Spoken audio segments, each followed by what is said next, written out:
Hi everybody, my name is Sean Kelly. I teach math and science at a partner high school called Thrive Public Schools.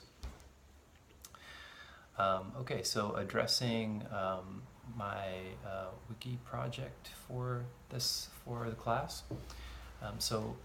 My partner was Jossie, and we went about the design process.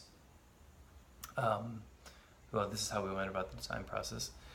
Considering some time and space constraints, I just went ahead and proposed something that I had seen before that seemed like it would be a good option for the time window that we had, which was 3 days.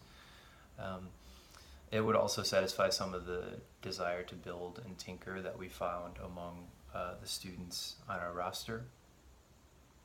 I proposed it and Jossie and I communicated about it.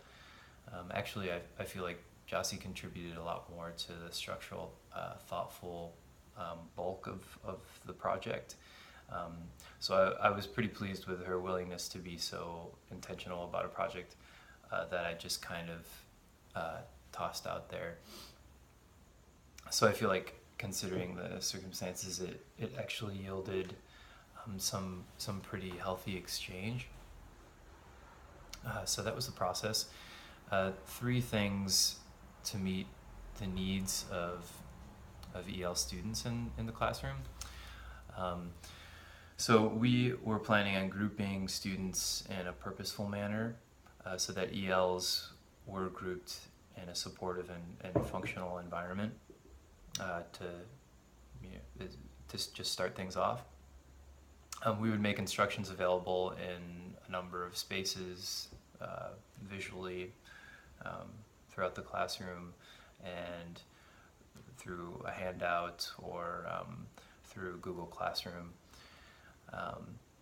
We would demonstrate for the class folding techniques that might be used and provide a demo version of a model that fulfills all expectations while drawing student attention to why it fulfills those expectations. Okay, so 3 ways we would monitor student learning.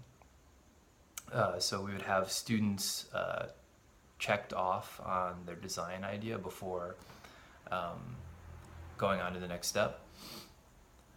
We would move around the room to check in with students individually while they worked on the project, just as an ongoing, individual-based check-in system. And students would be engaged also in their own peer review. So we would I think we were planning on setting up 2 structures for that throughout the 3 days. 3 ways to support ELs throughout the project. So one of those is to ensure that expectations are clearly demonstrated, understood, and accessible. So we check in with students on an individual basis about their progress. So this is kind of related to the check-ins that I was mentioning earlier. We would provide encouraging feedback for students as they fulfill expectations.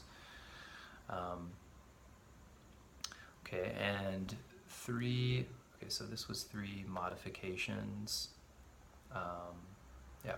Three ways that I would modify the project before implementing it with students. So some pretty good things came through with feedback.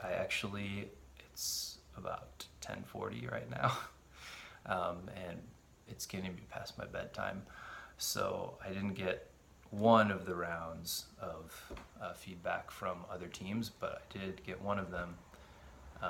So missed one, got one, and based on a lot of really good feedback that I saw there, one of the things to modify would be come up with a problem that was a bit more authentic for the students.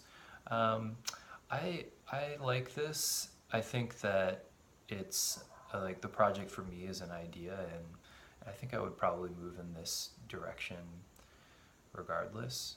Always trying to come up with more authentic work, but that was suggested. I might try to scale back on the scope of the 3-day project. That was also another suggestion. It seemed to a group that it was, a rather large thing to take on for 3 days, and I agree. I would ensure that whatever I provided to the students as a demo or example made expectations very clear, was fun and personal.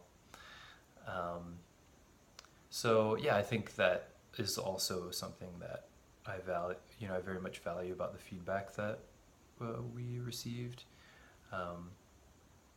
I think that it's really important to make things extremely clear, and also make expectations extremely clear, and also kind of add as much fun and personalization as you possibly can. So that would be another ongoing goal in the design and implementation of this project.